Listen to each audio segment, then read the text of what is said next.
హైదరాబాద్ నగర ప్రజలకు మెరుగైన వైద్య సేవలు అందించేందుకు నిర్మించిన సనత్ నగర్ లోని Marri Chenna Reddy Telangana institute of medical science hospital అందుబాటులోకి రానుంది. ఈ నెల 17న ముఖ్యమంత్రి Revanth Reddy super speciality hospital ని అధికారికంగా ప్రారంభించబోతున్నారు. ప్రారంభోత్సవానికి అధికారులు అన్ని ఏర్పాట్లు పూర్తి చేశారు. ప్రభుత్వ ఛాతీ హాస్పిటల్ ప్రాంగణంలో 22.6 ఎకరాల విస్తీర్ణంలో దాదాపు 1070 కోట్ల భారీ వ్యయంతో ఈ హాస్పిటల్ నిర్మించారు. మొత్తం 1082 పడకల సామర్థ్యంతో నిర్మించిన హాస్పిటల్లో తొలి దశలో 582 పడకలతో వైద్య సేవలు ప్రారంభించబోతున్నారు.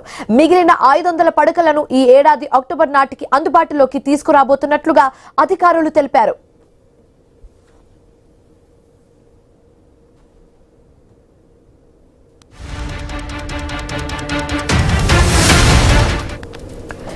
ఇప్పటికే మే నెల నుంచి ఓపీ సేవలను ట్రయల్ రన్ గా నిర్వహిస్తున్నారు.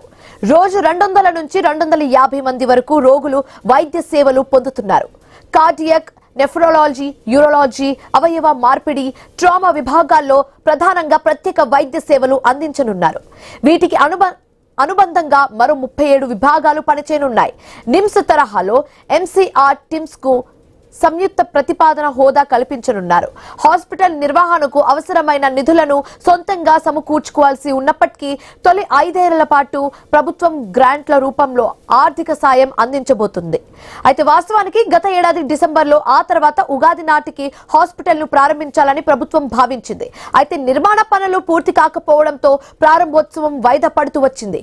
ఎట్టకేలకు పనులన్నీ పూర్తి కావడంతో ఈ నెల 17న ఎంసీఆర్ టిమ్స్ ను ప్రజలకు అందుబాటులోకి తీసుకురానున్నారు.